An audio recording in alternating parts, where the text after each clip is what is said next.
Hi hello, আসসালামু আলাইকুম। দৃষ্টিভঙ্গির নতুন আরেকটি এপিসোডে স্বাগতম আপনাদেরকে। যদি ভালো লাগে তাহলে সাবস্ক্রাইব করে দিবেন, আর ভালো না লাগলে দেখতে থাকুন। দেখতে দেখতে ভালো লাগা ভালোবাসা দুটাই হয়ে যাবে ইনশাআল্লাহ।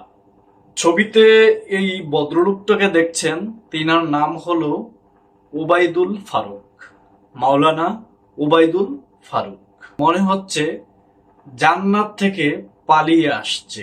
মূলত এই ব্যক্তির কাছ থেকে শয়তানও শয়তানি প্রশিক্ষণ নেয়।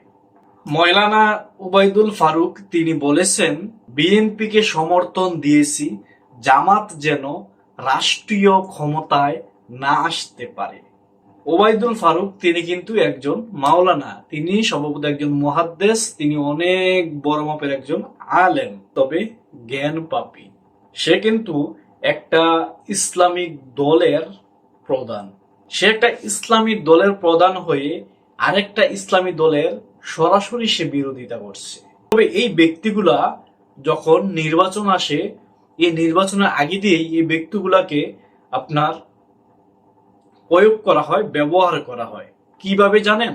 এরা কিন্তু এক ধরনের সন্ত্রাস কার্যক্রম চালায়। এটা হলো ফতুয়া সন্ত্রাস, বুঝছেন? এই ফতুয়া সন্ত্রাস এই ব্যক্তিগুলা করে থাকে। সম্প্রতি কিছুদিন আগে এই মৌলানা ওবায়দুল ফারুক একটা কনফারেন্সে একটা বক্তৃতা দিয়েছিল যে জামাতের কাপড় খুলে ফেলার জন্য। আমি আগে ভিডিওটা আপনাদেরকে দেখাচ্ছি, এরপরে এর ব্যাপারে কিছু প্রতিবাদী কথা বলবো, সাথে থাকবেন।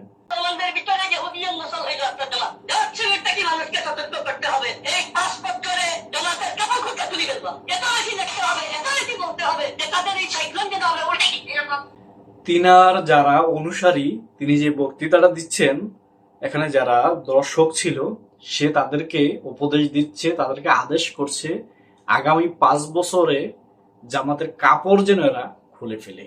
সে একটা আলেম, সে একটা ওলামা, সে একটা মুহাদ্দিস, সে বড় মাপের একজন আলেম, এবং সে সম্ভবত একজন, তাকে আকাবিরও ধরা হয়। তো এই তথাকথিত এই বন্ড আকাবিররা, এই শয়তানগুলার কথার ধরন দেখছেন?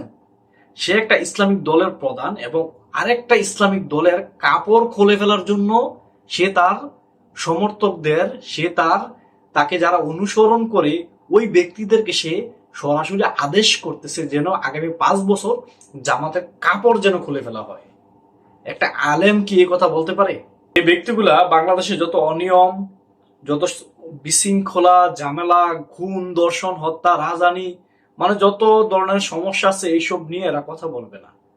এরা শুধু কথা বলবে যখন জামাতের উত্থান হবে, তখনই এদের আত্মপ্রকাশ ঘটে। আর না হয় অন্য অন্য সময় এরা গর্তের মধ্যে শিয়ালের মতো লুকিয়ে থাকে। এখন এই ওবায়দুল ফারুক আসলেই কে? আর এই ওবায়দুল ফারুক বাংলাদেশ জমিয়ত নামে একটা সংগঠনের প্রধান। এটা রাজনৈতিক সংগঠনই, এদের 6 জন লোক মনে আছে। এখন বলতে পারেন জমিয়তের রাজনীতিটা কি? আমার পর্যালোচনা যেটা মনে হচ্ছে, জমিয়তের রাজনীতি বলতে কিছুই নাই। জমিয়ত একটা এজেন্ডায় মাঠে থাকে। তাদের মূল উদ্দেশ্যই হলো যখন জামাত ইসলামীর উত্থান হবে তখন তাদেরকে পিছন থেকে টেনে ধরার। কিভাবে?